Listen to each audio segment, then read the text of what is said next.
TSMC 실적 보면서 정말 안타까워요. 삼성전자가 천금의 시간을 놓쳐서 이 황금기 때 그 파운드리 조금만 그러니까 수율 조금만 놔둬 나왔었으면 삼성전자 이러고 있지 않았습니다. 제가 보기엔 최소한 한 8, 9만 원대 와 있을 거예요 지금. 하이닉스는 지금 24만 원대 가 있어야 됩니다. 솔직히. 속상합니다. 삼성전자 보고 있으면은 너무 안타깝죠. 왜냐하면 준비를 안 한 건 아니거든요. 그 삼성에 계신 분들이 좀 들으시면 꼭 좀 기억을 해주셔야 될 게 아니 자격 좀 땄다고 맨날 자랑하지 말고 손님을 좀 모셔왔으면 좋겠어요. 아까 뭐 8만 원? 아니에요. 제가 보기엔 10만 원 훨씬 넘어 있어요. 근데 그걸 다 놓쳤어요. 지금. 너무 안타깝죠. 시장에 대한 오늘 인상부터 좀 여쭤볼게요. 총평 부장님부터 한번 해주실까요?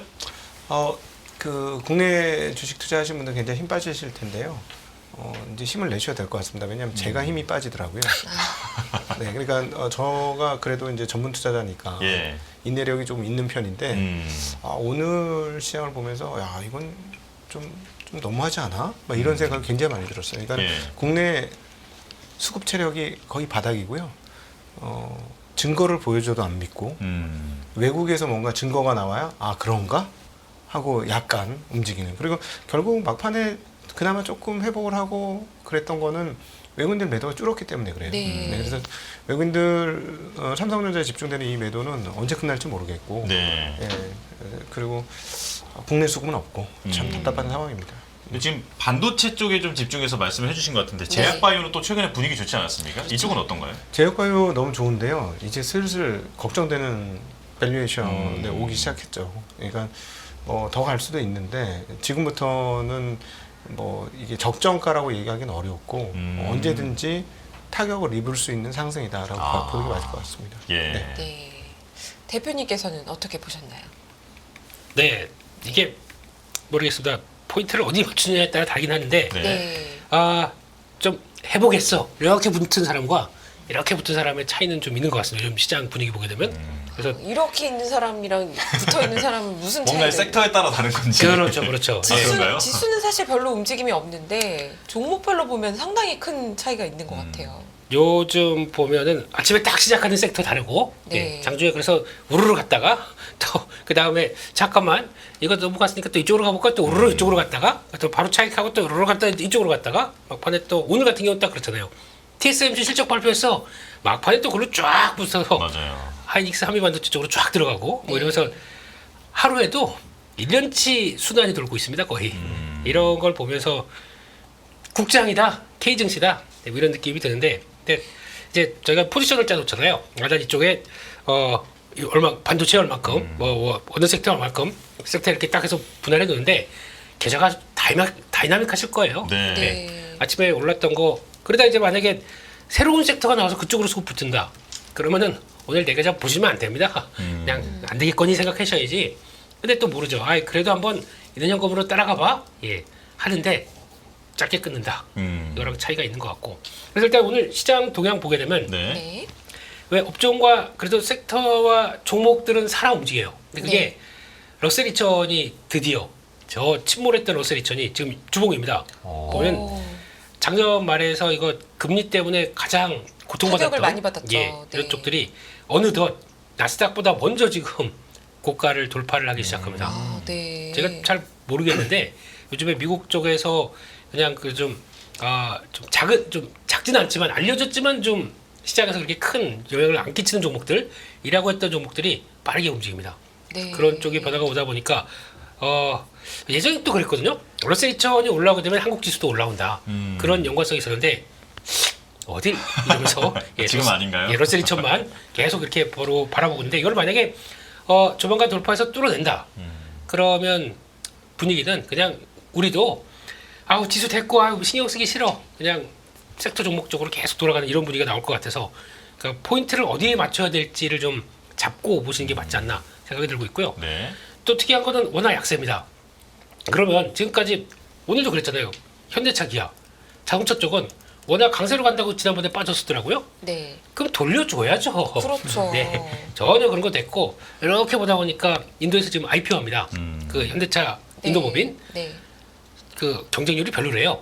그래요? 그래요? 네. 왜 그렇죠? 인도 증시가 좋은데도 왜 경쟁률이 별로일까요? 그 인도 특파원들이 뭐 그런 얘기를 못 하는 것 같아요. 왜 그러냐면은 요즘 인도 분위기 좋은 걸로 아는데 네. 최근 분위기 별로 안 좋습니다. 아 그래요. 예, 돈 빠져서 중국 가느라고 약간 공백이 좀 있다고 하더라고요. 아, 중국이 부양책 나오고 나서 네. 분위기가 좀 바뀌었군요. 네, 그래서 하필 요때 또 IPO 들어가다 보니까 좀 그렇게 되는데 물론 그래서 아마 목표했던 4조는 힘들 것 같다 뭐 이런 얘기 나오고 시작하다 보니까 그래서 그런지 하여튼간 현대차 기아는 또 우르르.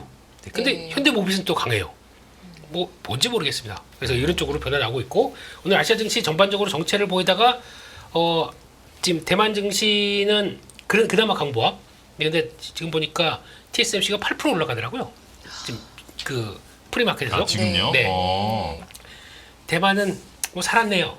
대만 혼자 살려주고 나머지 또 뚱하고 이런 모습들이 나올 것 같아서 그렇습니다. 그런 쪽에서 27일째 수매도 어디까지 한번 기록 세우나 한번 보시죠, 우리 저희. 네, 그래서 이거 혹시 기록이 있습니까? 저는 뭐 이 끈이 짧아서 잘 모르겠는데 네. 얼마나 오랫동안 길게 팔았다 뭐 이런 게 기록 같은 게 있습니까? 전해가 24일이었나요? 그렇지 않았나요? 정확히 기억 못 하는데 거의 뭐 이 정도면은 역대급은 거의 최장 수준으로. 네. 네. 아, 네. 기억하고 싶지 않습니다. 네, 그냥 잊어버리고 싶어요. 네. 그래서 그냥 니들 어디까지 가나 보자 이런 느낌으로 좀 바라보고 있는데 예, 그냥 뭐 지켜보겠습니다. 예. 이렇게 봐야 될 것 같고 아까 말씀드렸던 이제 바이오주 우리 부장님 말씀하셨듯이 그러니까 이격은 확 벌어져 있어요. 벌어져 있는데 보통 보면은 또 그런 거 있잖아요. 연말까지 들어왔을 때 보통 이런 때 라이센싱 아웃하고 네, 그리고 또 내년에 JP 모건 헬스케어 들어오면서 또 그 중간중간에 학회가 몇 개 작은 것들이 좀 있습니다. 그래서 이제 힘낼 것들 그런 거 중심으로는 계속 또 매수세가 붙는데 네 여기서 만약에 나 지금까지 바이오가 없었는데 오늘 보니까 오늘 아침에 드디어 이런 분이 나타나기 시작합니다. 나 삼성전자 갖고 있다. 예. 도저히 못하겠다. 못 기다리겠다. 음. 뭐 바깥 할 거 물어봤더니 뭐 어느 전문가가 바이오 사라고 했다. 네, 지금 바이오가 대세다. 바꿔도 되겠느냐? 예. 라는 쪽으로 물어보시더라고요. 자, 앵커님. 야, 요즘에 또 핫한 우리 경제TV의 핫한 우리 루키 앵커님. 경제 전문가로 거듭나고 그렇죠, 계시는 그렇죠. 예. 우리 조진혁 앵커님. 예, 과학 네. 전문 기자에서 이 경제 전문 기자로 아, 네. 자, 만약에- 파이팅 하겠습니다. 네, 화이팅. 네. 이런 질문을 혹시 네. 앵커님한테 하셨다. 네. 그럼 어떻게 대답하시겠습니까? 아, 그러니까 지금 삼성전자를 팔고 네. 제약 바이오로 가도 되느냐? 예. 라고 물어봤다면 네, 도저히 못 살겠다 이러고 도저히 안 되겠다 이러면서 예. 전 뭐 당연히 분석 여력은 없고요. 그냥 많이 들은 걸 좀 말해줄 수밖에 없을 것 같은데 네. 삼성전자 싸다는 얘기는 많이 들었거든요. 네. 네, 그래서 네. 지금 정리할 때는 아니다. 예. 뭐 이런 조언들을 좀 많이 들었던 것 같고 네. 제약바이오는 또 계속 잘 가니까 예. 올라타는 것도 좋은 전략인데 예. 뭐 혹은 조금 더 상승 여력이 있는 걸 찾으려면은 최고가 경신을 안 한 것 위주로 좀 바라봐 이런 얘기까지는 들었거든요. 오, 야, 그렇게 얘기를 해줄 것 같습니다. 그렇게 얘기를 해드리겠다. 네, 내가 이건 차라리 그러면 손절하고 제약바이오 덜 간 거 사라. 반반. 월요일 역시 전문가 나오십니다. 네. 이런 거 많이 아, 늘었어요. 저도 빠져나갈 게 있어야 되니까. 좀 더 유식하게 보시려면 예. 바벨 전략이라고 있습니다. 바벨 전략. 예, 아, 예, 맞아요. 예. 아, 저도 최근에 알게 된 단어였어요. 네. 그거 조금 날려주시면은 예, 예. 이 친구 좀 하네. 그러면서 바벨 전략. 그렇습니다. 근데 되게 애매하더라고요. 얘기를 예. 드리는데. 근데 제가 드린 얘기는 딱 하나였습니다. 본인의 성향이 기다리실 수 있는 분인지 아닌지. 예. 못 기다리면 이거 갖고 있는 게 스트레스입니다. 아. 네. 그러면 보고 있으면 뭐 당장 못 가는데 그럼 차라리 움직일 때 다시 하면 될 거 아닙니까? 네. 그래서 목 이런 좀 조바심 내는 많이 스타일이다. 네. 그리고 그냥 빨리빨리 결과 보고 싶다. 그러면 돈 되든 안 되든 그러면 지금 갖고 있으면 안 된다고 말씀드리고. 근데 지금 시간을 좀 투여하겠다. 그럼 지금 기다리시는 게 요즘 잘하셨으니까 지금 예, 잘 예. 기다리시는 게 더 낫겠다. 이렇게 말씀을 드리는데 그분의 성향은 그런 스타일이 아니에요. 저한테 물어볼 정도면 저 같은 이 잔잔바리한테 물어볼 정도면은 네.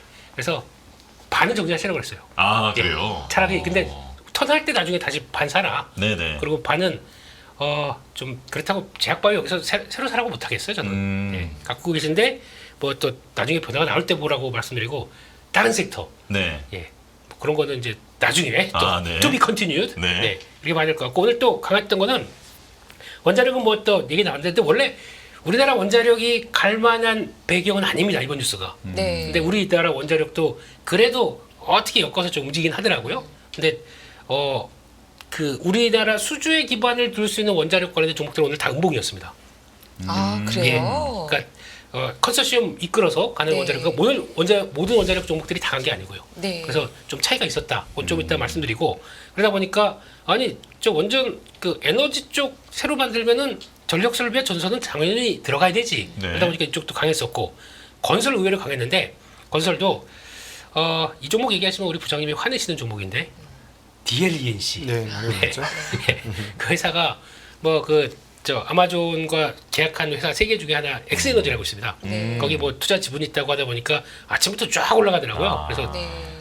그냥 건설주가 왜? 그랬는데 또 그런 것 따라서 나머지 건설주도 다 올라가더라고요. 네. 아무 상관도 없는데 네. 좀 특이합니다. 조선 강했고요. 의외로 유통주가 오늘 이마트가 왜 올랐습니까, 오늘 부장님? 네, 이마트가 제일 많이 올랐잖아요. 예. 까먹었네. 죄송합니다. 네. 말씀하시는 동안 한번 네. 검색 한번 해주시고. 그 리포트가 나오긴 나왔었고 예. 뭐 이때쯤에 3분기 그 추석 때 그 실적 가지고 나오면서 뭐 네. 변화된다고 뭐 얘기 나오면서 그거 가지고 움직인 것 같은데 PBR 0.1 몇 배면은 뭐 언제든지 움직일 수는 있겠다 싶은데 그렇다고 해서 이거 싸니까 매수해 보세요. 가 안 나가는 시장이에요 지금요. 아, 예. 네. 그래서 뭐 그 정도 봐야 될 것 같고 방사 쪽 역시나 그냥 바이오만큼 강하죠. 네, 그리고 또 엔터는 오늘 하이브 얘기가 좀 나왔었는데 하이브는 뉴진스의 운명은 어떻게 되는 겁니까? 앵커님. 그걸 제가 어떻게 하겠습니까? 죄송합니다. 좀 다음에는 연예 쪽 한번 도시고 오세요. 아, 예. 이제 완벽하게 세상을 아시는. 네. 그래서 하이브는 뭐 위버스 또 유료화 얘기 나오면서 제일 셌었습니다. 그래서 네네. 그거 때문에 움직였었고 나머지 엔터들도 끌고 가는지 오늘 또 보셔야 될 것 같습니다. 예. 네. 제가 듣기로는 오늘 제가 들었던 얘기는 이마트는 건설주 아니냐 뭐 이런 얘기도 들었습니다. 이마트가 네. 뭐 밸류가요?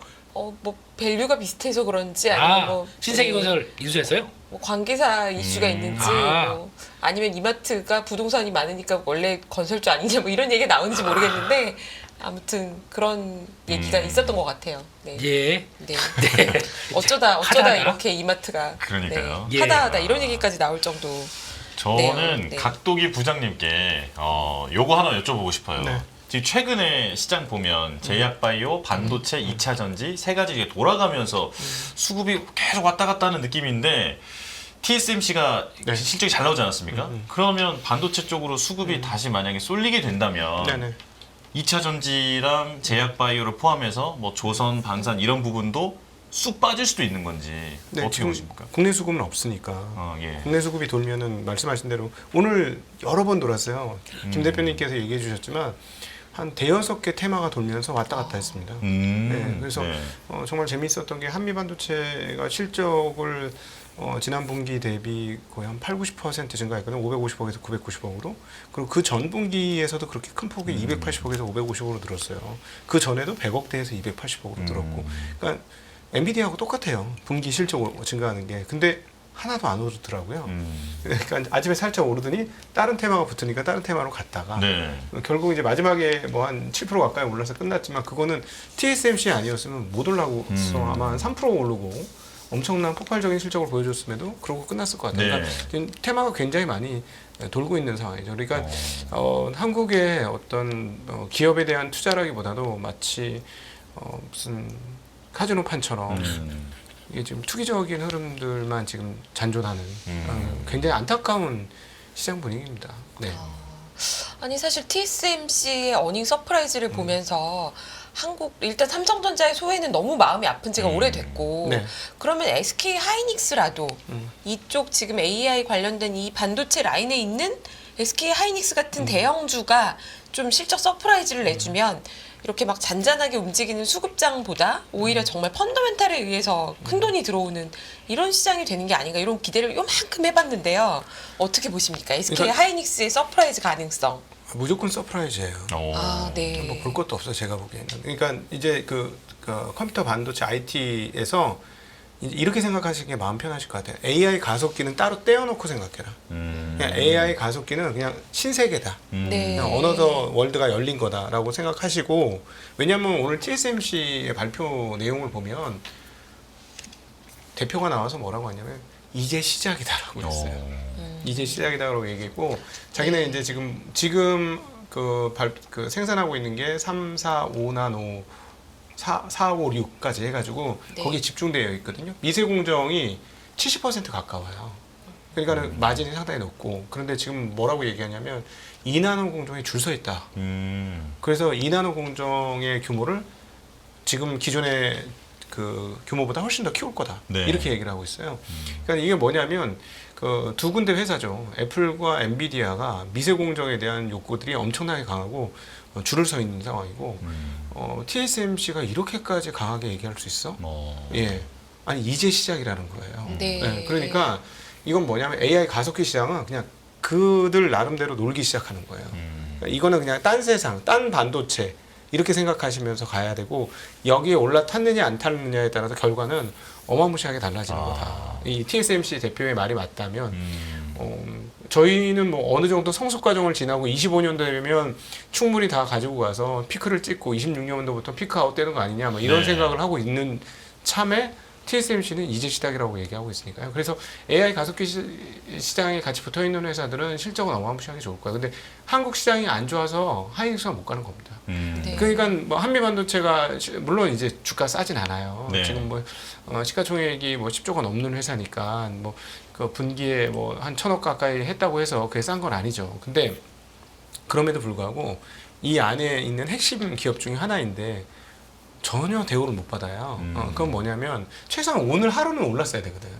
예, 근데 물론 이제 TSMC 덕에 오른 거니까 오전까지만 해도 그게 오르다 말았으니 이건 한국은 그만큼 수급이 최악의 상황이다. 라고 보면 될 것 같아요. 그러니까 예. 무슨 재료를 펼쳐놔도 안 되고, 오늘도 결국은 외국의 힘에 의해서, 외국 뉴스에 의해서 피드백을 받아서 오른 거니까 그러네요. 국내 수급적으로는 뭐 지금 한국에서 아무리 좋은 금은 보화를 야 이거 금은 보화야 막 이렇게 해서 보여주면 가짜금 같은데 이런 분위기죠. 그래서 옆에서 해외에서 인증받아. 네, 인증을 해주면 아 그런가 뭐 예. 이런 분위기예요. 지금.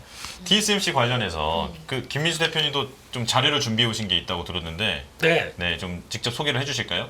네, 시켜서 한 겁니다. 이건 아니고요. 예. 네. TSMC 실적 보면서 정말 안타까워요.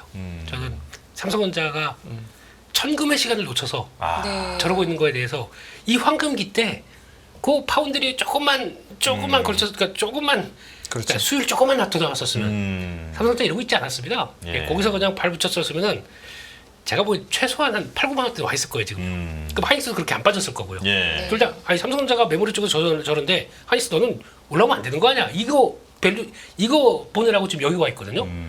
하이닉스는 지금 24만 원대 가 있어야 됩니다. 솔직히 그런 생각이 드는데, 그러니까 속상합니다. 삼성전자만 보고 있으면은 너무 안타깝죠. 왜냐하면은 준비를 안 한 건 아니거든요. 네. 3나노 게이트 올라라운드 한다고 했었잖아요. 네. 참 안타까운 게 그 삼성에 계신 분들이 좀 들으시면 꼭 좀 기억을 해주셔야 될 게, 아니 자격 좀 땄다고 맨날 자랑하지 말고 손님을 좀 모셔왔으면 좋겠어요. 맨날 3나노 게이트 올라운드 세계 최초로 뭐 이런 거 세계 최초 이런 거 다 필요 없고, 현장에서 손님하고 같이 일을 하고 잃었던 손님 다시 모셔오고 네. 뭐 이런 뉴스가 나와야지. 준비했는데 하나도 못 먹은 거예요. 하나도. 네. 정확하게 준비한 거예요. 그러니까 3나노가 정말로 잘 돌아갔었으면 지금 아까 뭐 8만 원 아니에요. 제가 보기엔 10만 원 훨씬 넘어 있어요. 이번 이 같이 탄 거거든요. 그 AI 가습기 시장에 분명히 발을 이렇게 한 달을 걸쳐 놓고 있는 거라서 어마무시한 상황에 이제 들어갔는데 그걸 다 놓쳤어요. 지금 너무 안타깝죠. 네. 네, 그래서 TSMC 가겠습니다. 다시. 네. 네. 실적 한번 다시 계속- 한번 짚어주시죠. 한번 불어봅시다. 얼마나 네. 부러운지. 네. 네. 얼마나 부러운지 실적 한번 다시 보시죠. 네.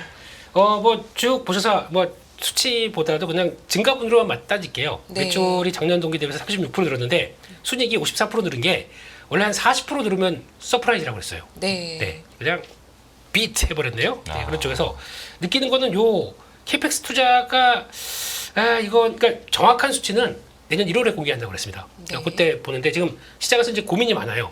그러니까 지금 만약에 캐펙스 투자를 더해서 영역 더 넓혀주면은 그러면 이제 약간 배당이나 지금 주주 쪽을 좀 덜 챙길 거고. 네. 근데 지금 여기서 더 투자를 안 하게 되면 쇼티지 계속 들어가는데 그러면 실적의 레벨은 약간 좀 슬로우해질 거고. 네. 그리고 고민이 많은데 정확한 숫자는 1월 달에 한다고 했으니까 그건 추가적으로 보셔야 될 것 같고. 다음 가이던스입니다. 가이던스도 뭐 다 강하죠. 강한데 이제 GPM 같은 경우는 요거 이제 좀 눈여겨봐야 될 게 컨커러하면서 그 얘기를 했거든요. 전기료에 대한 얘기를 했습니다. 요거 앞으로 좀 투자 아이디어를 좀 보셔야 될 것 같은 게 예. 전기료가 지난 3년 동안 2배 올랐다고 하더라고요. 그래서 이거 깎아먹는 부분들이 좀 있다. 그러면 네. 이거를 이제 컨트롤을 어떻게 할 것이냐 한쪽인데 거기다 이제 지금 공장들을 이제 대만도 그렇지만 독일도 짓고 일본도 지면서 이제 다 팽창하기 시작합니다. 거기서 이제 GPM을 관리하기 위해서는 나오는 이제 새로운 라인들 같은 경우도 초기 비용 들어가겠지만 그걸 같이 끌어올려야 되거든요. 그것까지 끌어올리는데 그것도 매니지 할 수 있다고 하더라고요. 그럴 정도로 참 자신감은 넘치더라고요. 오늘 보니까 부럽습니다. 저희 회장님은 얼굴 잘 안 보이시는데 요즘에 거기까지만 하겠습니다. 예. 그런 쪽에서 그래서 마진이 이제 뭐 100원 팔면 50원 남는 장사 이게 원래 저희가 했어야 되는 건데 근데 네. 메모리 호시절에 나왔던 부분들을 그 어떻게 보면 이쪽이 더 이런 게 구가하고 있다라는 쪽으로 봐야 되는데 이거 잠깐 보시게 되면은 지금 아까 우리 부장님 말씀하셨듯이 HPC 그러니까 이쪽은 딱 보시게 되면 AI 쪽이죠. 엔비디아, 스마트폰, 그 애플 이렇게 딱 보시면 됩니다. 그럼 이 두 가지가 차지하는 게 51%, 34%, 89%예요. 두 가지가 다 하고 있습니다. 네. 이런 쪽으로 나가고 있다 보니까 이게 가장 큰 흐름이라고 봐야 될 것 같고, 근데 여기서 또 올해 AI 매출의 서버용 쪽에 매출 비중이 10% 중반대까지 들어가서 전년 대비 2배 들어왔습니다. 빨리 올라오거든요, 이거. 그러면 무시 못하는 것 같고, 게다가 지금 아까 말씀하셨던 내용들 중에서 초기다. 아직은 네, 이제 이제 시작이다. 시작이다. 네. 네, 이런 내용들 막 강조하는 거 보니까 그런데 이제 저희가 또 메모리 업체 쪽으로 관심이 있는 건 그거 아닙니까? 또 나머지 쪽에서 이런 건 그렇다고 치고 우리 메모리는 그래도 PC 좀 늘어나고 스마트폰 팔리는 게 얼만큼 또 앞으로의 수요와 함께 중요한 거 아닙니까? 그래야 메모리 가격 안 떨어지고 또 턴해야 그나마 아이고 이렇게 생각할 거 아닙니까? TSMC에서 얘기하기로는 이쪽도 기자가 물어봤어요. 한 자리 숫자 정도 성장하면 많이 성장한다. 이거 성장이 없다는 얘기예요. 그렇게 받아들이셔야 할 것 같습니다. 그래서 아직까지는 바라보는 게 약하다라는 쪽으로 봐야 될 것 같고, 그래서 특히 또 그런 쪽에서 또 기자 쪽에서 얘기했던 것 중에 또 미묘한 질문을 던지더라고요. 쇼티지가 그렇게 나고 있으면은 해외 IDM 업체들, 그러니까 즉 인텔이나 삼성이나 이쪽에 파운드리를 인수할 생각이 있느냐 이 얘기를 물어봤습니다. 짧게 끝났어요. 노프. 예, 이러고 끝났습니다. 네. 전혀 그럴 가능성 없다. 그리고 아웃소싱까지도 얘기를 했었는데 예, 우리가 다 처리하겠다는 얘기죠. 네. 그렇습니다. 그만큼 자신감이 넘치고 있다 보니까 그런 쪽으로 나가고 있고, 그래서 아마 지금 분위기는 그 시장 분위기는 앞으로 그렇게 될 것 같아요. AI가 엔비디아, TSMC 이 안쪽으로 들어간 동맹 쪽으로만 시장이 계속 가속화가 될 거로 보여지고 있고, 그러면 삼성도 그쪽으로 들어가야 되겠죠. 그럼 지금 열심히 또 얘기하는 게 언론 플레이인지 모르겠지만 HBM4 얘기하고 있습니다. 그래서 본딩 바꿀 거고, 그래서 그걸 열심히 지금부터 뭐 세팅해서 준비한다고 얘기를 합니다. 언론 플레이고요. 저희는 딴 거 필요 없습니다. 들어갈 수 있는 클 테스트 통과하면 봐야 되겠죠. 딴 데 말고 삼성에서 얘기해야 됩니다. 그래야 믿으면 됩니다. 근데 그 전까지는 그들의 영역에 못 들어간 겁니다. 아직까지. 예. 그러면 이렇게 차별화가 돼 있다는 걸로 보셔야 될 것 같고, 그들의 영역 쪽으로 안에 들어간 것만 보셔야 돼요. 그러면 지금 일단은 첫 번째, 그러면 직접적으로 엔비디아 납품한 회사들이 좀 있습니다. 우리나라에도. 네. 네, 당연히 SK하이닉스 있고, 네, 또 MLB라고 하는 거. 이쪽도 서버용 쪽으로 들어가면서 지금 직접적으로 들어가지 않습니까? 네. 요즘 힘이 좋아요. 그거와 함께 FCCL, 적층 이거 밑에 연성 동박 적층, 예, 이 적층 회로 들어가는 이거 예. 이것도 그 D 회사 있지 않습니까? 네, 그거 들어가기 시작하고, 그러면서 그나마 발을 걸친 회사들은 그래도 특히 이제 비백 같은 경우는 독점 납품이에요, 이 회사가. 그래서 저희가 지주 회사로 알고 있는데, 그래서 들어가기 시작한다 그러면 또 레벨업이 될 수 있는 부분들, 그러니까 얼만큼 실적이 나오냐 보다도 여기서 얼만큼 그렇게 나올 수 있는 모멘텀은 충분한 거죠. 그렇기 때문에 그거 많이 조정받다가 지금 돌아가는 거니까 그런 것도 봐야 될 것 같고, 그러면 결국은 또 없습니다. 그럼 얘네들이 AI 가동하려고 하는데 전력 부족해요. 아까 말씀드렸듯이 전기료 이만큼 상승했다. 그러면은 아마 내년 후반쯤 가게 되면 스마트 그리드에 대해서 얘기 많이 나올 거예요. 아. 네. 그 준비하는 지금 이게 좀 속도 내는 미국 회사들은 좀 있습니다.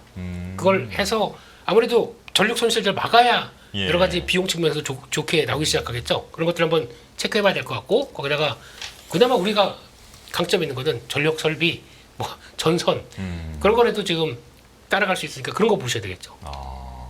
그리고 또 하나는 내년쯤 가게 되면 유리기판은 될 것 같아요.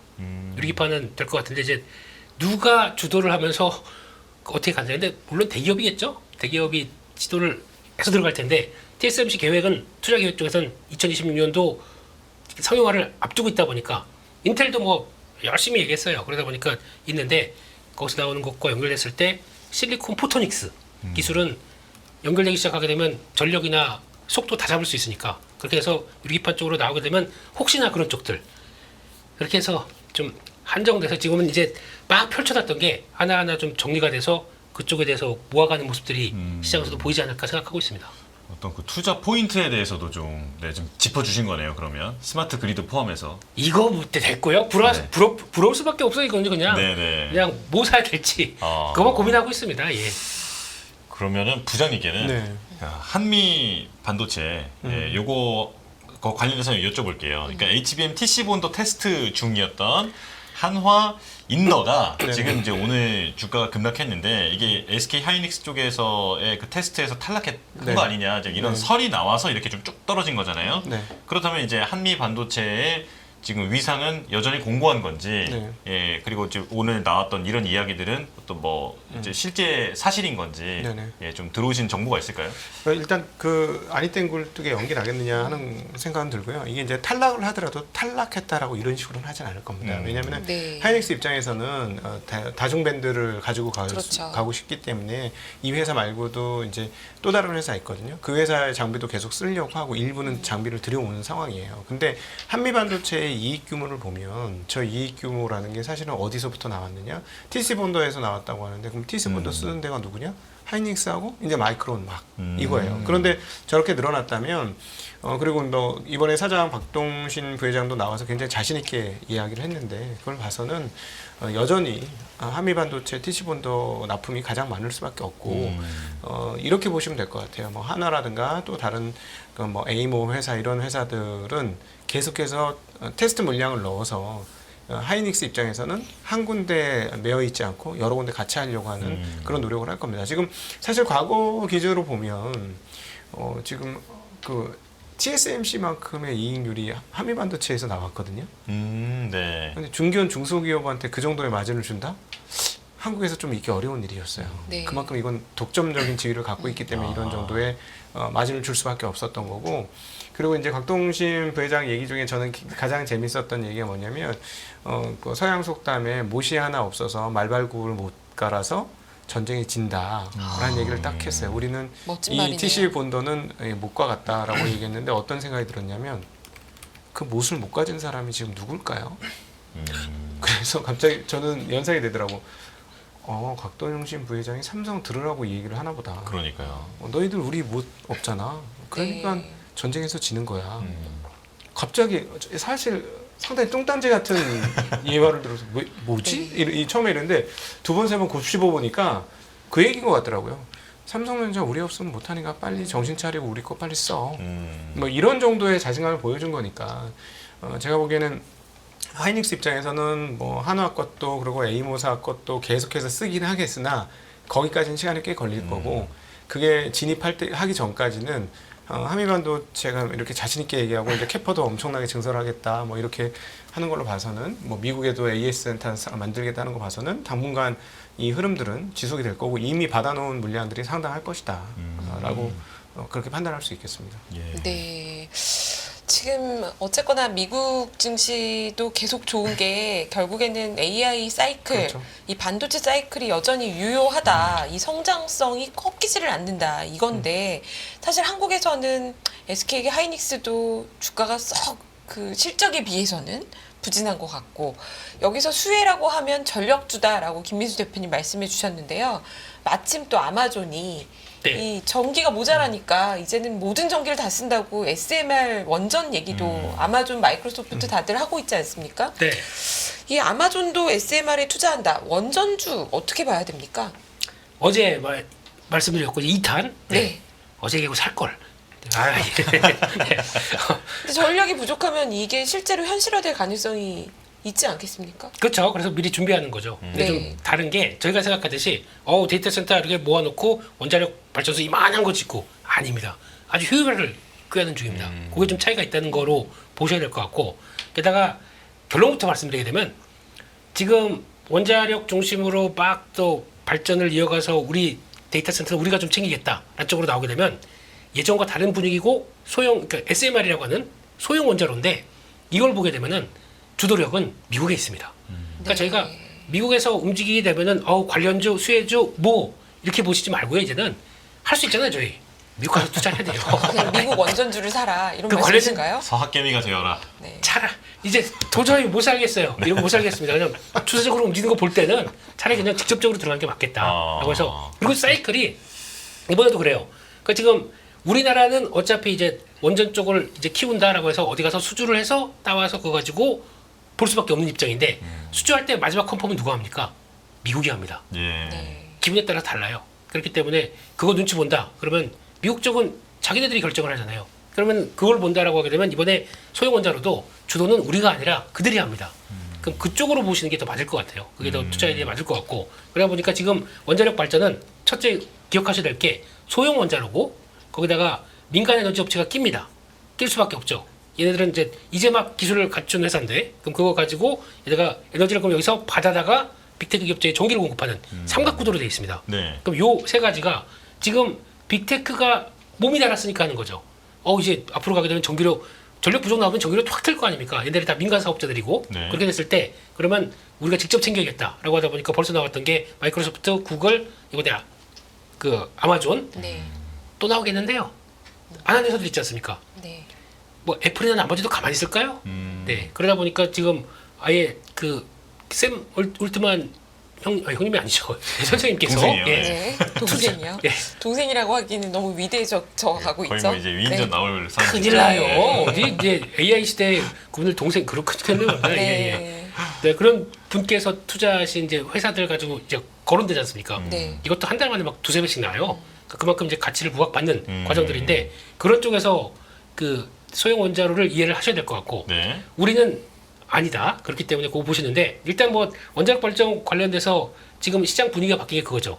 원자력 발전을 청정 에너지로 넣어야 돼 말아야 돼. 이런 쪽에서. 근데 이게 지금 벌써 EU 쪽에서 넣기 시작하는 걸로 결정됐고 그러다 보니까 이제 분위기가 바뀌었죠. 네. 그러면 이제 탄소 배출량은 가장 적습니다. 태양광보다 적습니다. 왜 이런 결과가 나오는지 아시지? 왜 이런 결과가 나왔냐면은 설치가 들어갈 때 나와요.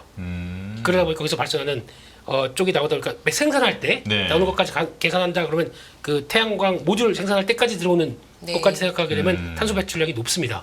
그러다 보니까 이렇게 나오는 거고 에너지별 발전 원가를 본다고 하더라도 초기 설치해야 되면 쫙 들어가는 건데 원자력은 또 오래 걸리지만 감가상각 연수가 쭉 길다 보니까 네. 오히려 발전 원가가 떨어지는 것들. 근데 딱 하나 그거잖아요.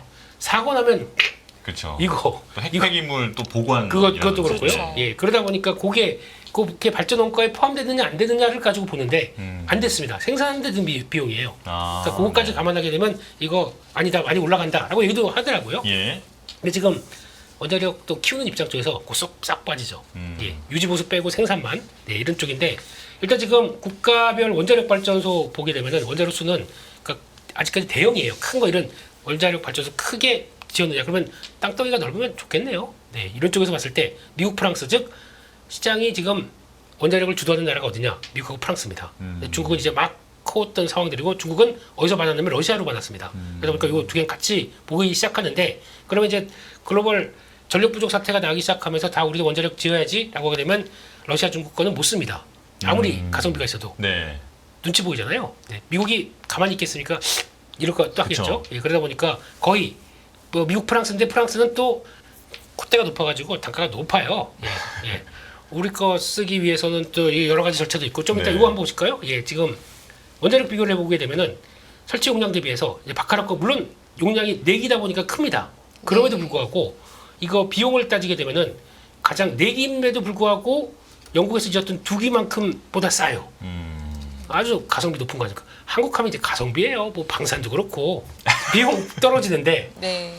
기간이 짧아요. 이러면 좋은 거 아닙니까? 그러다 보니까 그거에 따라서 그러니까 한국형 그러니까 APR 1400이라고 하는 한국형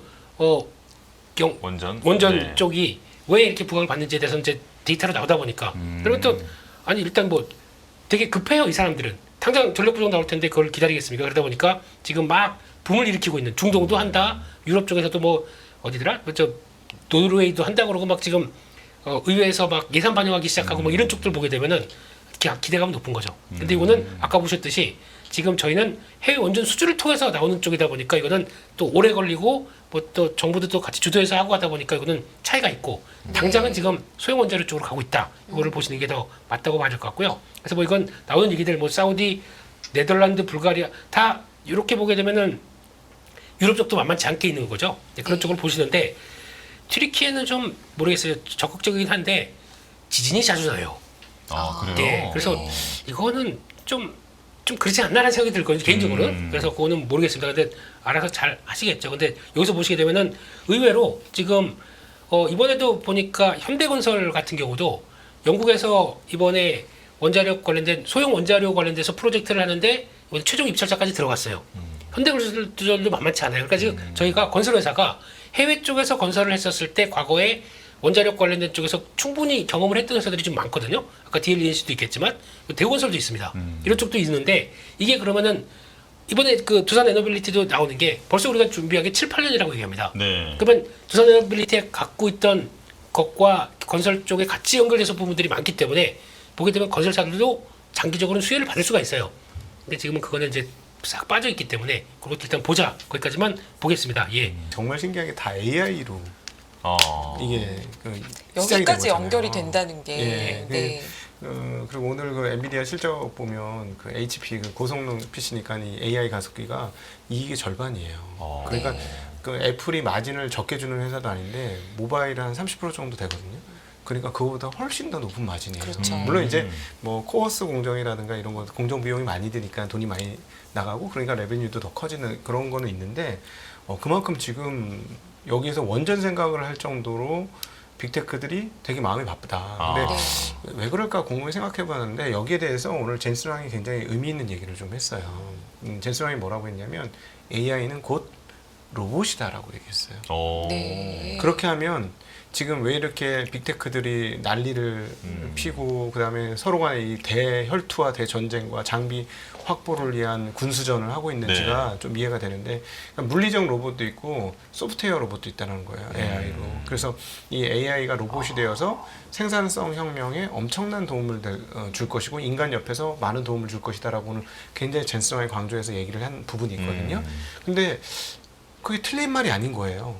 사실 뭐 그 최근에 테슬라가 로봇 발표를 했습니다만 네. 과거 뭐 좀 어색하고 좀 이상하다고는 하지만 그래도 과거보다는 엄청나게 많이 나아진 거거든요. 그러니까 예전에는 로봇가 제대로 서 있느냐의 문제였어요. 네. 그런데 이제 로봇이 서 있는 거는 당연하다고 사람들이 느끼고 그 다음을 뭐 할 거냐를 얘기하잖아요. 근데 그 다음 뭐 할 건가를 보면 사실 AI 기술이 깔리지 않고 로봇이 무엇인가를 한다. 사실 요즘 이야기가 나오고 있는 자율주행이라든가 이런 모든 것들이 다 AI 기술과 접목이 되잖아요. 그러면 네. 그렇게 따져보면 아 로봇 그렇구나. 그러면 우리가 어렸을 때 만화 영화에서 보던 것처럼 로봇이 옆에서 우리 인간을 도와주는 스타워즈에서 로봇이 우리를 도와주는 것처럼 그런 세상이 이 AI를 통해서 현실화되는 거고 그 테크 기업들은 그런 미래를 봤기 때문에 지금 군수 장비 경쟁인 거죠. 이 AI 가속기는 저는 이 군수 장비라고 생각하거든요.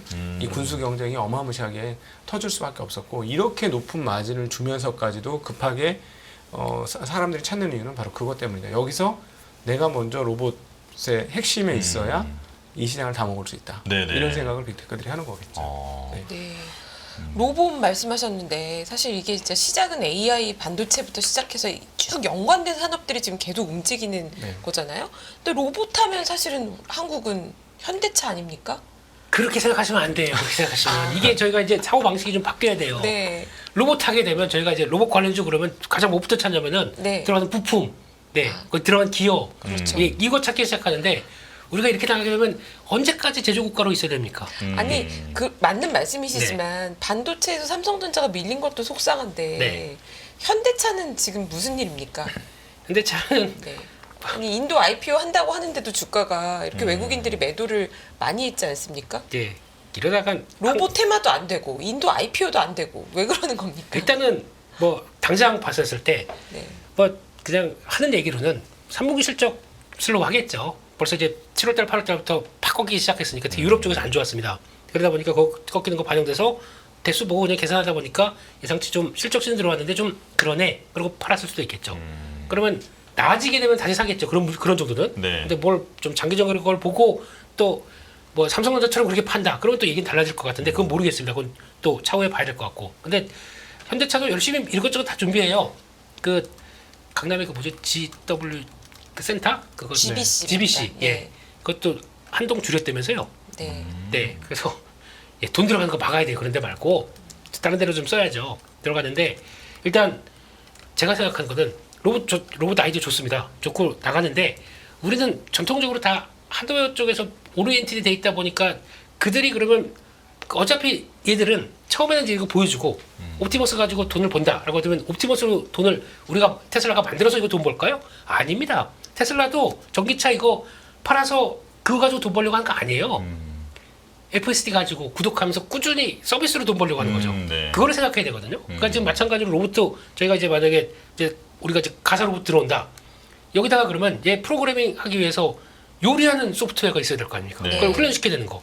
그걸 그러면 따로 떨어져서 얘한테는 이걸 판다. 그러면 그걸로 통해서 얘한테 접합 나오기 시작하고 그러면 요리도 또 매번 또 트렌드가 바뀌잖아요. 어쨌든 한식, 중식, 뭐 양식 그쵸, 그러면은 그거에 따라서 또 업데이트해주고 그럼 그거에 따라서 또 꾸준히 또 구독료 발생할 수 있는 거고 이런 식으로 해가는 게 앞으로 저희가 살아날 길이 아닌가. 아, 진짜 실물 로봇을 만드는 것만 보는 게 아니라 네. 예, 그 로봇을 실사용해서 사용하게 하는 그 소프트웨어 쪽까지도 이제 당연히 로봇주로 봐야 한다. 네. 그냥 처음에는 이렇게 될 거예요. 물리적으로 로봇을 만드는 게 대단한 기술로 느껴질 네. 거거든요. 네. 처음에는 네. 자동차처럼. 네네. 근데 시간이 지나면 너도 나도 다 만들 거 아니에요. 그쵸. 왜냐면은 거기에 들어가는 뭐 모터라든가 감속기기의 기술이 계속해서 올라가면서 그것만 전문적으로 만드는 회사들이 있으니까 그거 갖다가 붙이면 되는 거예요. 최근에 중국의 전기차가 성능이 올라간 게 결국 그런 흐름이잖아요. 그러니까 처음에는 하드웨어 자체가 굉장히 대단하다가 나중에는 누구나 만들 수 있는 상황이 되고 그러면 그걸 가지고 뭘 할 거냐, 어떤 창의적인 일을 할 것이냐, 그리고 얼마나 섬세하게 할 것이냐. 이거는 우리 김 대표님이 얘기했던 그 안에 어떤 프로그램을 넣을 것이냐. 지금 이미 엔비디아가 지금 시가총액 2위인데 사실 저는 계속해서 어떻게 부품 회사가 완제품 만드는 회사에 비해서 네. 그 시가총액이 앞설 수 있습니까? 또 이거 좀- B2B 회사가 또 네. 그렇게 말씀하셨잖아요. 그건 또 예. 말이 안 됩니다 했는데 이 회사가 굉장히 영리한 회사잖아요. 그리고 네. 기업 문화가 실리콘밸리에 있는 일반 기업하고 많이 달라요. 저는 이게 한국 기업들이 많이 배워야 될 부분인 것 같은데 왜 그러냐면 실리콘밸리의 이직률이 보통 엄청나게 높거든요. 근데 이 회사가 이직률이 매우 낮아요. 아, 네. 그러니까 제인슨 왕이 제가 보니까 굉장히 영리하게 사업을 한 거예요. 그러니까 실리콘밸리에 있는 기술자들을 동양 문화로 아, 예. 기업을 운영한 거라고 저는 그렇게 해석해요. 어. 그러니까 동양 문화, 그러니까 뭐 한국도 좀 그렇지만 일본도 그렇고 이 동아시아권이 한 번 일하면 좀 오래 일하잖아요. 약간의 이제 그렇죠. 충성심이 좀 더 있는. 네, 네. 그러니까 사람들 잘 안 자르는 거예요. 네, 그러니까 굉장히 오래 있으면서 꾸준하게 뭔가를 이렇게 세워놓는 거죠. 그러면서 이제 제인슨 왕은 그 다음 그림을 그리고 있는 거예요. 이미 대만의 몇몇 업체들과 함께 로봇 제휴를 했어요. 그러니까 자기네가 만드는 AI로 로봇을 가겠다. 그러니까 고객하고 경쟁은 하지 않겠다고 분명히 얘기했잖아요. 엔비디아 네. 같은 경우. 근데 로봇은 지금 경쟁 아직 본격화되는 거 그렇죠. 아니니까 갈 수 있는 거 아니에요. 네. 그래서 야, 참 머리를 참 잘 쓰는구나.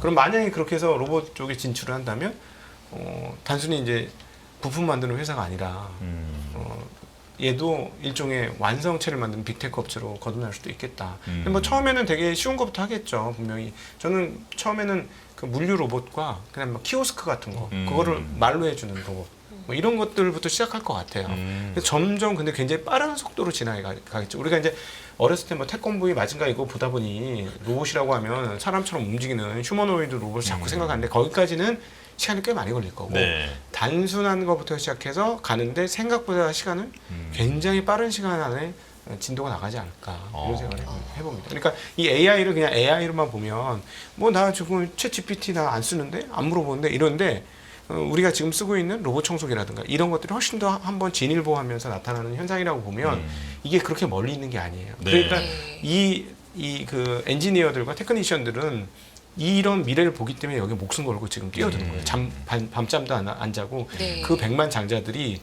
간이 침대를 옆에다 놓고 4시간 잔대 4시간. 네, 왜 이래? 아니 세상 부러울 게 없고 영원히 써도 못 쓰는 돈을 가지고 있는 사람들이 왜 간이 침대 옆에다 세워놓고 그 일을 하겠느냐는 거예요. 여기서 새로운 세계를 거머쥐느냐 안 지느냐 이런 생각을 하고 있는 그런 상황이라고 봐야 되겠죠. 그다음 또 하나는 네. 어차피 이들이 가는 거지 하드웨어 쪽으로는 아닐 것 같아요. 하드웨어는 다 그냥 박스콘화 시키면 됩니다. 아, 예. 네, 그렇다 보니까 그거는 아주 그냥 인건비 싸움이고 또 지금 고객과 경쟁하지 않는다라고 해서 좀 창출하고 있는 거 하나가 AI 신약 개발입니다. 네. 신약 개발. 그러니까 그 AI는 딱 그렇게 생각하시면 돼요. 사람들이 하는 일을 그동안 반복적으로 했던 거를 다 줄여버린다. 그렇게 네. 보시면 됩니다. 그걸 그냥 압축해서 시간, 비용, 노력 이거 다 한꺼번에 줄여버린다 이렇게 생각하시면 돼요. 그러니까 뭐 워드 칠 필요 없고 파워포인트 만들 필요 없고 이거 신약 개발도 마찬가지입니다. 논문 찾아다가 그거 다 해서 지금까지 제약사 보게 되면은 얼마나 많은 R&D 인력이 있습니까? 네. 그거 싹 없어질 수 있습니다. 그걸 가지고 프로그램화 시켜서 그걸 만들고 그러면 전 세계 그 해당되는 신약 개발 후보 물질이 몇 종이라고 그랬던가? 하여튼 예, 본 것 같습니다. 그렇게 나올 수 있는 것들을 찾아내는 거죠. 이쪽에 적응증에 맞게 찾아내는 거. 이러면 사람들이 그 리서치하는 사람들이 뭐 한 3년 했던 거, 네. 뭐 두세 시간이면 끝날 수 있대요. 네. 그러면 이제 저희는 이게 또 당겨지는 거죠. 그것도 또 다른 분야이기 때문에 그러니까 이렇게 소프트웨어화된 거를 좀 노려야 될 것 같아요. 우리도. 그러면 네. 의료 AI 이런 거 봐야 되는 건가요? 네, 의료에도 지금 저희가 하는 거는 뭐냐면은 네. 딱 보면은 그 CT 사진 찍은 거 있잖아요. 네네. 딱 봐가지고 내가 이제 샘플이 있어요. 갖고는 요 기준이 있습니다. 거기에 얼만큼 내가 알고 있는 건 여기 들어가서 하얀 거 보이면은 이거는 이 사람은 그 암일 가능성이 높아라고 네. 하는 걸 찾아내는 겁니다. 근데 그게 이제 고도화 훈련되어 있다 보니까 이제 그냥 순식간에 훅 지나가도 이기 이렇게 딱 찍는 거죠. 근데 그거를 지금까지는 의사들이 다 PC 보면서 수술하고 왔더니 눈이 뻑뻑해 막 졸다가 숙련도에 보더라도. 따라 좀 달라지고. 그렇죠. 네. 예. 근데 그거는 벌써 얘는 가능성이 뭐 90 몇 프로로 돼 있으니까 의사님 확인해 주세요. 그러면 의사는 그것만 하면 됩니다. 아, 네. 그러다 보니까 그건데 이거는 아주 초기 모델이에요. 네. 더 발전될 겁니다. 예. 그러다 보니까 이제 그런 것들 뭐 이제 나중에 알약 하나로 뭐 하는 이런 것도 다 나간다고 하더라도 지금은 저는 우리 기업들이 그랬으면 좋겠어요. 그렇게 나가기 시작하면서 지금 바이오 종목들도 그래요. 지금 저희가 이제 많이 올랐다고는 얘기는 하지만 네. 이게 라이센싱 아웃돼서 그러니까 나오기 시작해서 결과물을 보게 되면 영업이익률이 매출액 9,800억에 영업이익 6,000억에 찍습니다. 이렇게 찍혀요. TSMC보다 더하네요. 이게 바이오의 네. 또 하나의 미래라고 생각합니다. 아, 그 네. 추정하는 정도가 그래요. 지금 네. 예상하는 그러니까 라이센싱 아웃 받아갔다가 할 수 있는 정도. 근데 왜 이런 현상이 나오냐면은 일단 지금 빅파마들이 급해요 마음이. 똑같습니다 네. 지금처럼 AI가 들어온 것처럼. 왜냐면 그 지금까지 돈 벌어주던 항암제가 딱 끝나버려요. 첫 번째 그게 그 특허가 끝나고 그러면은 네. 나머지를 다 바이오시밀러 들어올 거 아닙니까? 그게 첫 번째. 두 번째는 미국이 지난 제약사들이 지난 한 5년 10년 동안 좀 뒷걸음쳤던 것 중에 하나가 약가인화 정책 때문에 그렇대요. 미국의 입장으로는 계속 약을 내려서 그나마 사람들한테 좀 많이 네. 제공할 수 있게 이렇게 가야 되는데 제약사들은 싫어요. 내가 거기다 비용 얼마나 많이 들였는데 그쵸. 그거를 그렇게 낮춰줘. 그것을 랭이 하다 보니까 여기까지 오게 되면은 일단 그럼 내가 지금 보여줬던 여기서 더 이상 못 갖고라고 하는 새로운 약을 만들어야 되는데 그거보다 지금 갖고 있는 약을 얼만큼 잘 우리 몸에 전달시켜가지고 그걸 유지하느냐 이게 나오다 보니까 이렇게 두 가지 인지지가 맞는데 우리 회사들이 이런 걸 잘하고 있어요. 플랫폼들. 플랫폼이죠. 네. 예. 그러다 보니까 그게 성과가 나오기 시작하면서 우리가 잘한 게 아니고 우리가 잘 해내고 있는데 걔네들이 와서 악수한 거예요. 이렇게 되기 시작하게 되면 우리 잘하고 있던 거 그러면 만약에 A라는 회사가 와서 악수했는데 기다려보니까 B라는 회사도 와가지고 우리도 좀 이렇게 되면 말씀드린 그대로 플랫폼이거든요. 예, 예. 그럼 확장이 될 수가 있겠죠. 그럼 차라리 그런 걸 더 노리는 게 저는 우리 회사들이 대한민국 기업들이 이제 앞으로 가야 돼요. 어차피 중국하고 경쟁하면 안 돼요. 아무것도 안 돼요. 그러다 보니까 그런 쪽으로 가야 그런 또 기업들을 찾아야 수익이 크게 나지 않나 싶습니다. 아이고 예, 죄송합니다. 이번에 그러니까 그 노벨상을 보면 정말 깜짝 놀랄 일이 벌어진 거잖아요. 네. 노벨 화학상이 그 딥마인드의 허사비스가 받았고 맞아요. 물리학상을 제프리 힌튼이 받았잖아요. 네. AI의 아버지라고 하는 네. 물리학자가 아니고 다 컴퓨터 공학자들이에요. 그렇죠. 그러니까 이게 그 어떻게 오냐면 저희가 항상 이제 챗 GPT의 어떤 응답 개념으로 AI를 인식을 하니까 우리가 AI에 대한 인식이 되게 좁아졌던 거예요. 그게 아니고 지금 인류 전 역사를 통해서 인류가 쌓아놨던 온라인화 시켰던 모든 걸 엄청나게 빠른 속도로 읽어서 그걸 요약해낼 수 있는 능력이 생겼고 네. 그걸 가지고 전면적으로 지금 다가오고 있는 거예요. 그래서 아마 시간이 가면 보다 이런 것들이 하나하나 구체화되지 않겠습니까? 그러면은 지금 뭐 챗GPT 난 안 써. 그냥 난 그 물어볼 거 없어. 뭐 이런 수준이 아니라 그 온갖 영역에서 이 AI가 이렇게 우리한테 이렇게 다가오는 그러니까 그런 거에 대한 준비를 해야 되는데 지금 뭐 우리 김 대표님도 얘기하셨지만 투자자 입장에서 한국이 너무 답답한 게 또 이런 얘기로 되돌아오는데 자본시장의 활성화가 안 돼 있다 보니까 신규 사업자들이 별로 없어요. 네. 우리나라 기업들 다 노땅이에요. 그러니까 우리나라 문제가 뭐냐면 기득권 한번 딱 잡으면 놓지를 않아요. 그러니까 주식시장에도 대주주가 놓지를 않잖아요. 이번에도 보면 말도 안 되게 그 공개 매수를 하니까 저기 대주주들이 불리해지니까는 가격이 드러났잖아요. 고려아연의 가격이 본질 가격이 이거다. 8만 원 네. 정도 되는 거다라는 게 드러났잖아요. 그 전에 그렇게 낮게 거래되던 게. 89만 원, 80만 원. 80만 원. 네. 네, 네, 네, 죄송해요. 그렇게 됐잖아요. 근데 숨어 있는 한양증권 같은 경우는 가격은 낮은데 몇 배를 받고 팔았잖아요. 이게 지금 이게 우리나라는 이게 대주주가 모든 거를 다 이익을 도모하고 하는 이런 그 자본시장을 그냥 용인해 주는 상황이라서 이렇게 되면 혁신이 없어요. 그러니까 그 너무 지금 투자자로서 너무 안타까운 건 뭐냐면은 지금 반도체 그래 그걸로 먹고 살지. 그리고 제약바이오 또 일부 먹고 살고 앞으로 그쪽에서 조금 계속 열릴 것 같아. 화장품 그걸로 조금 먹고 살겠네. 게임 그건 지금 좀 어렵고 그다음에 엔터 그걸로 좀 먹고 살겠는데 그 다음은 규모가 크게 우리를 먹여줄 수 있는 사업은 근데 거기서 안타까운 부분이 뭐냐면 신생으로 이렇게 막 올라와야 되거든요. 이 기업도 올라오고 저기도 올라오고. 네. 근데 사실 유통은 별로 그렇게 대단하지는 않은 것 같아요. 기존 사업을 그 트랜스포머 한 거니까 네. 그건 별로 중요한 건 아닌데 이런 게 올라와야 되는데 그러려면 결국은 그 미국처럼 나 무슨 아이디어인데 사업 좀 한번 해보고 싶어 이러면 그래? 내가 보니까 너 똘똘하고 너 그 아이디어 좋은데 내가 돈 대줄 테니까 한번 해봐. 이 문화가 있어야 되는데요. 네. 한국에 이게 안 생겨요. 자본시장 활성화가 안 돼 있어. 사실은 제가 이쯤 나이 되면 저같이 이쯤 되고 이랬으면 주식으로 돈 이렇게 벌어가지고 이제 나는 이 후진 양성에 힘써야 되겠다. 어떤 애가 똘똘하고 여기다 누구한테 돈을 대주면 얘네들이 잘할까? 저는 지금 김 대표님도 그렇고 저도 지금 좀 그럴 나이가 된 거예요. 미국식으로 따지면. 네네. 저는 있던 직원도 퇴사합니다. 좋겠어요 지금. 그러니까 그게 너무 지금 안타까운 거지. 예. 그런 것들이. 그 안타까운 건 안타까운 건데 사실 저희가 시간이 많이 남지 않아서 오늘의 이 전체 1부, 2부를 정리하는 차원에서 질문을 다시 한번 드리면요. 방위산업 지금 굉장히 분위기 좋고요. 증시에서. 그리고 바이오, 젠슨황도 AI의 수혜는 바이오라고 이미 얘기한 바가 있죠. 젠슨황이 투자한 종목들도 미국에서 상당히 관심을 많이 끌고 있는데요. 방위산업, 그리고 바이오, 차세대 한국을 이끌 만한 성장 섹터로 계속 투자해도 되는 겁니까? 어떻게 보십니까? 잔잔바리로요? 아니면은 길게 보고요? 길게 보고요. 네, 길게 보고는 오늘 자료를 좀 준비해 오지 않으셨을까요? 네. 시간상 좀 그럴 것 같아서 네. 그냥 간략하게만 말씀드리기로는 일단 제가 보기에는 그냥 일단 모든 거는 저는 그렇게 생각합니다.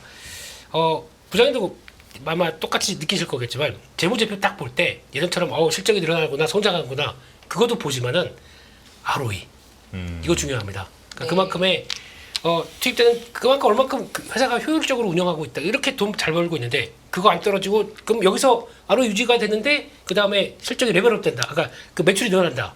이거 게임 끝났어요 그냥. 다 어나더 레벨로 가는 거지 않습니까? 그런 회사들이 많이 탄생하기를 기원하는 마음에서 보게 되면은 방사는 좋은데 저는 방산이 또 한번 레벨업이 돼야 된다고 생각합니다.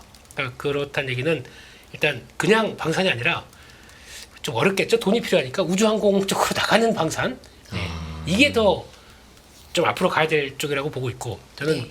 감명받았습니다. 그 메가질라 그 테슬라의 팔로 딱 예. 잡는 거예요. 야 정말 기가 막혔습니다, 진짜. 그게 찹스틱 율의 예. 그거라고 하지 않습니까? 그거 보면서 이런 창의성이 우리 돼요. 한국 사람들 잘 돼요. 네. 예. 이런 것도 근데 그게 또 일본 만화에서 따온 거라면서요. 그 이름을. 그렇겠죠, 예.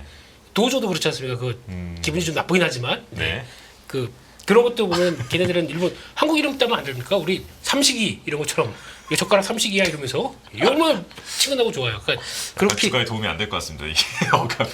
쏘리. 예. 네. 그래서 그런 거 봤을 때는 지금 아마 그 성장하는 기본이 되는 수주가 늘어나다 보니까 나오는 쪽들과 같이 움직이는데 저는 이렇게 좀 길게 본다라고 하게 되면 항상 그거를 따지면서 조금 돈의 그 위력은 그런 데서 나온다. 그러니까 돈이 벌고 거기서 또 투자를 해서 또 벌고 하는 이런 순환 과정들이 나오는 회사들이 가장 좋겠다라고 생각하고 있습니다.